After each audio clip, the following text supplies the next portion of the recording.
नमस्कार, हम लोग कर रहे हैं जेई मेंस पीवाईक्यू और आज हम लेकर आए हैं इक्विलिब्रियम। पहला सवाल क्या कहता है? The standard gives energy change at 300 kelvin for the reaction 2AB + C is this. तो गिव्स एनर्जी चेंज दे रखा है, मतलब स्टैंडर्ड वाला value delta G not they रखा है at a given time. The composition of the reaction is this, the reaction proceed in. अब जब reaction की प्रोसीडिंग हमें पता करनी हो तो हम लोग निकालते हैं रिएक्शन कोशेंट। तो डेल्टा जी नॉट की हेल्प से हम लोग निकालेंगे के इक्विलिब्रियम। जनरल फॉर्मूला ये होता है delta G equals to delta G not plus R T L N Q. लेकिन इक्विलिब्रियम पे डेल्टा जी जीरो हो जाता है, जी नॉट जीरो नहीं होता, तो हमारा फॉर्मूला बन जाता है के की जगह हम लिखेंगे के इक्विलिब्रियम। तो delta G not become negative of R T L N K equilibrium. अब इस फॉर्मूला की हेल्प से हम लोग निकालेंगे के इक्विलिब्रियम की वैल्यू।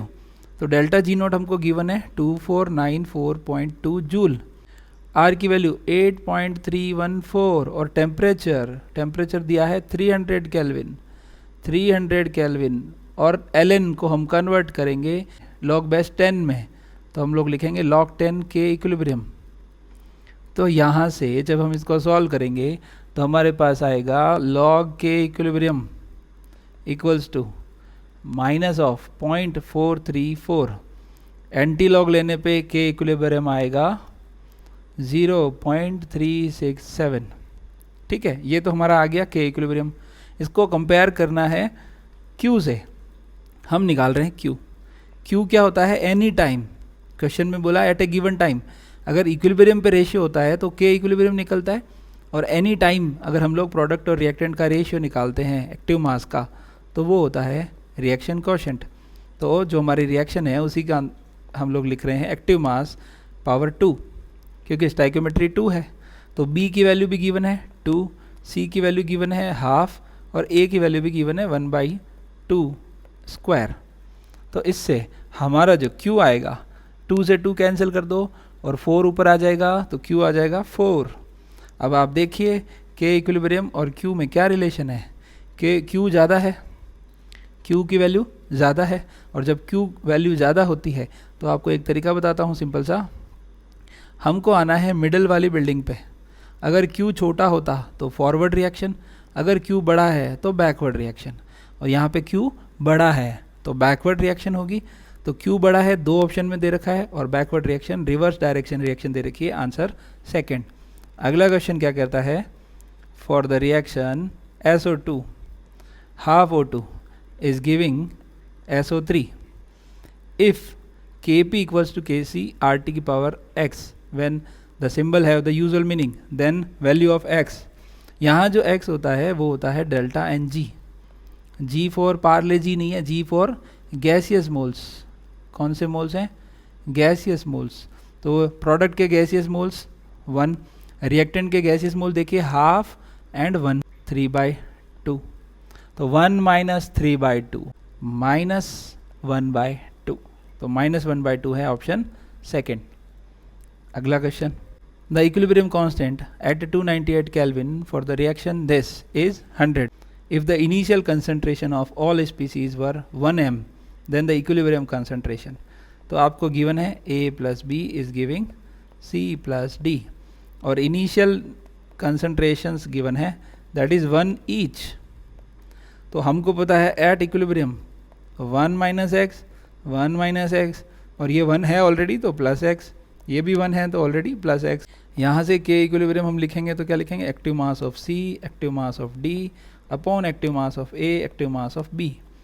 के इक्विलिब्रियम की वैल्यू दे रखी है 100, तो 100 इक्वल्स टू हो जाएगा 1 + x अपॉन 1 - x 1 - x। तो इसको लिखेंगे 100 1 + x का स्क्वायर है और 1 - x का भी स्क्वायर है, दोनों तरफ अंडर रूट लेंगे तो इधर आएगा 10, ये 1 + x और ये 1 - x। इसको हम जब सॉल्व करेंगे तो हमारे पास क्या आ जाएगा? 11x इक्वल्स टू 9, और इससे हमारे x की वैल्यू आ जाएगी, x की वैल्यू आएगी 9/11 दैट इज़ 0.818। ये तो x की वैल्यू आई है, क्वेश्चन में पूछा है डी, इक्विलिब्रियम पे डी कितना है 1 + x, तो डी का कंसंट्रेशन होगा 1 + 0.818, that is 1.818. Your answer is second. An aqueous solution contain 0.1 m H2S and 0.2 m HCl. The equilibrium constant for formation of HS minus from H2S. तो पहला क्या दे रखा है, H2S से बन रहा है हमारा H प्लस और HS माइनस. इसकी वैल्यू दे रखी है 1.0 into 10⁻⁻7 and that of S2 minus, मतलब S2 माइनस किससे, HS माइनस से. तो HS माइनस से बन रहा है H प्लस और H2 माइनस, और इसकी वैल्यू दे रखी है 1.2 इंटू 10⁻⁻13. दोनों इक्वेशन को अगर हम ऐड कर दें तो हमारे पास फाइनल इक्वेशन बनेगी H2S. ये दोनों कैंसिल आउट हो गए, 2H प्लस और S2 माइनस. ओके, तो आपको पता है 2 स्टेप में हो रहा है, तो इसके लिए जो K इक्विलिब्रियम होगा वो K1 और K2 का मल्टीपल होगा. तो हमारा फाइनल K इक्विलिब्रियम क्या होगा, 1 into 10⁻⁻7 into 1.2 into 10⁻⁻13, that is 1.2 into 10⁻⁻20. ये K इक्विलिब्रियम आ गया. तो K इक्विलिब्रियम फाइनल इक्वेशन के लिए active mass of H plus power 2 S2 minus upon H2S. Square क्यों किया मैंने, क्योंकि यहाँ पे स्टाइकियोमेट्री 2 दे रखी है. और K इक्विलिब्रियम हमारे पास आ गया है 1.2 इंटू 10⁻⁻20. अब H प्लस कितना गिवन है, H प्लस है HCl के बराबर. ये रहा HCl 0.2, तो 0.2 का स्क्वायर, जितना HCl है उतना H प्लस होगा. H2S की वैल्यू गिवन है, H2S की वैल्यू कितनी गिवन है 0.10, और हमें निकालना है S2 minus active mass of sulphide ion. तो कैसे निकालेंगे, S2 minus active mass equals to 1.2 into 10⁻⁻20 into 0.10 upon 0.2 का स्क्वायर 0.2 इंटू 0.2. और इसको जब हम सॉल्व करेंगे तो हमारे पास क्या आ जाएगा, S2 minus active mass that is concentration of sulphide ion 3 into 10⁻⁻20. और ऐसा ऑप्शन दे रखा है क्या, yes, your option is second. अगला क्वेश्चन क्या कहता है, the aqueous solution contain an unknown concentration Ba+2 when 50 ml 1 m solution of Na2SO4 is added. BaSO4 just begin to precipitate. The final volume is 500 ml. The solubility product of BaSO4 is. तो BaSO4 के लिए अगर हम solubility product लिखते हैं तो हम लिखेंगे Ba+2 प्लस SO4 2 माइनस. तो KSP की वैल्यू जो होगी वो होगी solubility of Ba+2 और solubility of SO4 2 माइनस. अब पूछा क्या है आपको, कंसंट्रेशन ऑफ Ba+2 ये पूछा है. कैसे करेंगे, 50 ml जो है था हमने उसको 500 ml फाइनल वॉल्यूम कर दिया. तो सल्फेट आयन जो कि Na2SO4 से मिल रहे हैं उसमें सल्फेट आयन की कंसंट्रेशन कैसे लेंगे, 50 ml और 1 m, ये तो थे मिलीमोल्स. अब टोटल वॉल्यूम से डिवाइड कर दो. टोटल वॉल्यूम हमने कितना किया है 500 ml, फाइनल वॉल्यूम लिखा है ना. तो SO4 2 माइनस की कंसंट्रेशन आ गई है 0.1. अब KSP गिवन है 1 इंटू 10⁻⁻10. बेरियम का कंसंट्रेशन निकाल लेते हैं. सल्फेट का हमारे पास आ ही गया है, बेरियम प्लस 2 विल बी 10⁻⁻9. ये जो कंसंट्रेशन आई है वो तो है final concentration of Ba+2. But आपको पूछा है ओरिजिनल कंसंट्रेशन. तो कहानी क्या है, बेरियम प्लस 2 जो सॉल्यूशन में है, जब वो Na2SO4 की प्रेजेंस आती है तब वो कन्वर्ट हो जाता है BaSO4 में. तो ये डिसाइड कौन करता है, Na2SO4 आपने कितना डाला है उतना ही तो BaSO4 बनेगा.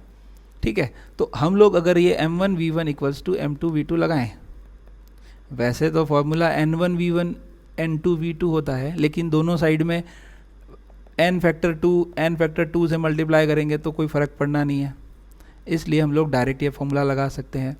तो मान लीजिए इनिशियल कंसंट्रेशन M1 थी, तो वॉल्यूम कितना था उस समय, वॉल्यूम 500 तो फाइनल वॉल्यूम है, और 50 ml हमने Na2SO4 डाला. इसका मतलब 450 ml बेरियम का सॉल्यूशन था ऑलरेडी, और M2 जो कि हमारी आई है 10⁻⁻9, और फाइनल वॉल्यूम जो है वो हमारा 500. इसको जब हम सॉल्व करेंगे तो M1 आएगा 1.11 into 10⁻⁻9 m. This is your final answer. 20 ml of 0.1 m H2SO4 is added to 30 ml 0.2 m NH4OH. pH of the final mixture पूछा है, तो H2SO4 के मिलीमोल्स निकाल देते हैं और NH4OH के भी मिलीमोल्स निकाल देते हैं। मिलीमोल्स कैसे निकालेंगे? 20 इंटू 0.1, इसके कितना आएंगे? 30 इंटू 0.2। कुछ नहीं किया है, वॉल्यूम और मोलैरिटी को मल्टीप्लाई किया है। एन फैक्टर का ध्यान रखें, ये एक OH देता है तो n फैक्टर 1, ये 2H देता है तो n फैक्टर 2। तो ये आ रहा है हमारे पास 4 मिलीमोल्स और ये हमारे पास आ रहा है 6 मिलीमोल्स। अब दोनों की रिएक्शन होगी तो क्या बनेगा? NH4 twice SO4। इसको 2 कर देता हूँ मैं, ठीक है। आगे और क्या बनेगा? वाटर। अब होगा क्या? ये 4 इसके 6 से रिएक्ट करेंगे तो 4 माइनस 4 लिमिटिंग हो गया ना ये, तो 4 माइनस 4 6 माइनस 4 सोल्ट बनेगा 4, और ये वाटर का तो हम लोग कंसिडर ही नहीं करते। तो इस सॉल्यूशन में फाइनली एसिड तो नहीं बचेगा, बेस बचेगा कितना? 2, और सॉल्ट कितना बनेगा? 4। तो बफर वाली कंडीशन हो गई है, क्योंकि एसिड बेस बचा है और उसी बेस का स्ट्रॉन्ग एसिड के साथ सॉल्ट बचा है। तो बफर वाला फॉर्मूला लगाएंगे, pKa जो कि गिवन है 4.7 plus log salt upon base. यहाँ से बेस है तो OH आएगा, ध्यान रखें। तो सॉल्ट कितना है? 4 millimoles upon total volume 50। Base कितना बचा? 2 मिलीमोल्स, टोटल वॉल्यूम 50। तो यहाँ से जब हम इसको सॉल्व करेंगे तो हमारे पास POH जो आएगा वो आएगा 4.7 प्लस लॉग 2 की वैल्यू 4.7 प्लस 0.30 मतलब 5। POH 5 आया है। जोश में 5 को ना लगा दें, ये नहीं आंसर। pH पूछा है तो 14 minus 5 that is 9। Your correct answer is this. Consider the following reversible reaction A2 B2 giving 2AB 6AB 3A2 और 3B2। दोनों का रिलेशन निकालना है। तो देखिए ज़रा, पहली रिएक्शन को हमने रिवर्स किया है। क्या किया है? रिवर्स। तो पहली चीज़ तो ये समझ लो कि जिसको आपने रिवर्स किया है उसका उल्टा लिख दिया। अब आप ये बताइए कि कौन से इंटीजर से मल्टीप्लाई किया है। तो देखिए ये यहाँ 2 है और यहाँ 6 है, मतलब 3 से मल्टीप्लाई किया होगा, और जो भी इंटीजर से मल्टीप्लाई किया हो उसको ले जाओ पावर में। तो ऐसा कोई ऑप्शन दिख रहा हो तो वो डायरेक्ट हम कर सकते हैं। रिप्रेजेंटेशन का तरीका बदलने से इक्विलिब्रियम कांस्टेंट का वैल्यू बदल जाता है। तो K2 equals to K1 power 3 1 upon K1। तो हम इसको ऐसे लिख सकते हैं K2 equals to K1 minus 3। So this is your final answer. अगला क्वेश्चन क्या कहता है? The value of Kp upon Kc for the following reaction at 300 kelvin respectively is. 3 reaction है, तीनों के लिए निकालनी है। Kp upon Kc, Kp equals to Kc RT की पावर डेल्टा n, ये होता है। तो Kp अपॉन Kc पूछा है, इसका मतलब क्या पूछ रहा है? RT की पावर डेल्टा n। तो डेल्टा n निकाल देते हैं। डेल्टा n कितना है? 2, इधर 1 और इधर 1, 2 माइनस 2 दैट इज 0। तो डेल्टा n इज 0 पहले के लिए। तो फर्स्ट के लिए डेल्टा n इज 0, मतलब Kp upon Kc equals to RT की पावर 0 दैट इज 1। तो 1 दे रखा है 3 ऑप्शन के अंदर, पहला ऑप्शन गलत हो गया। दूसरी रिएक्शन के लिए 2 माइनस 1 दैट इज़ 1। इसका मतलब Kp अपॉन Kc किसके बराबर होगा? RT की पावर 1, और RT का वैल्यू दे रखा है 24.62। तो ये दोनों ऑप्शन में है। बहुत बढ़िया, कितने भले लोग हैं, RT की वैल्यू डायरेक्ट ही दे दी इन्होंने। फिर तीसरी इक्वेशन क्या कह रही है, इसको देखिए। 2 3 और 1, 2 माइनस 4 दैट इज़ माइनस 2। तो RT की पावर माइनस 2 मतलब 1 अपॉन 24.62 का पावर 2, ऐसा बोल सकते हैं नीचे भेजेंगे तो। और ऐसा करने से हमारे पास आंसर क्या आएगा? 1 अपॉन 24 का स्क्वायर है। इसको मैं अप्रॉक्सीमेटली 25 लेके 625 लिख सकता हूँ। 1 अपॉन 625 मतलब 1000 और 1000 करूँगा ना, तब ये 1.6 के आसपास आ रहा है। तो 1.6 इंटू 10 पावर माइनस 3 ऐसा कर सकता हूँ। तो this is your answer, second is your answer. अगला क्वेश्चन देखते हैं क्या कह रहा है। 5.1 ग्राम NH4 is introduced in 3 litre flask. 30% of the solid, ये सॉलिड है ठीक है, डिकम्पोज टू दिस। सब कुछ दे रखा है क्वेश्चन में। NH4SH जो कि एक सॉलिड है, कन्वर्ट हो रहा है अमोनिया और H2S में। सबसे पहला काम 5.1 ग्राम को मोल में कन्वर्ट करने के लिए मोलर मास से डिवाइड कर दो। नाइट्रोजन का 14, 5 हाइड्रोजन है, 14 प्लस 5 हाइड्रोजन प्लस 32, ये आ रहा है 51। इससे हमारे पास नंबर ऑफ मोल्स आ गए 0.1। ये मोल्स आए हैं, ध्यान रखना, नंबर ऑफ मोल्स आए हैं। सपोज n ले लेता हूँ, है ना, तो नंबर ऑफ मोल्स 0 0, ये n के बराबर है 0.1। तो n minus n alpha, n alpha और n अल्फ़ा। अब ये तो नंबर ऑफ मोल्स हैं, इसको हम लोग वॉल्यूम से डिवाइड करेंगे बाय 3। अब हमारे पास आ गई है कंसंट्रेशन। Kc क्या लिखेंगे, active mass of ammonia, active mass of H2S और एक्टिव मास ऑफ NH4SH जो कि सॉलिड है, तो उसका लेंगे 1। तो हमारे पास आ गया n alpha upon 3, n alpha upon 3। तो n स्क्वायर यहाँ लिख देता हूँ, ऊपर लिख रहा हूँ n square alpha square upon 9। यहाँ तक आ चुके हैं। n हमारा है 0.1 का स्क्वायर, अल्फ़ा है हमारा 0.3 का स्क्वायर अपॉन 9। इसको जब हम लोग सॉल्व करेंगे तो ऊपर बच रहा है 10⁻⁴ इंटू 9 और नीचे है 9। तो Kc क्या होगा हमारा फाइनली 10⁻⁴। पूछा क्या है, देखिए एक ऑप्शन दे रखा है 10⁻⁴, लेकिन उलझना नहीं है, ATM स्क्वायर है। पूछा क्या है हमको, Kp पूछा है। तो जल्दबाजी में 10⁻⁴ ला के और ये आंसर मत लगा देना, ये आंसर नहीं है, Kp पूछा है। तो Kp क्या होता है, Kc RT की पावर डेल्टा n। और डेल्टा n कितना है, डेल्टा n कितना है 2 माइनस सॉलिड को तो गिनते ही नहीं है, Ng लिखते हैं हम लोग, G फॉर गैसियस। तो 10⁻⁴, R की वैल्यू दे रखी होती है 8.314 जूल में होती है। अभी इन्होंने कितनी दे रखी है लीटर एटमॉस्फेयर में, 0.082 इंटू टेम्परेचर दे रखा है 327 मतलब 600 स्क्वायर।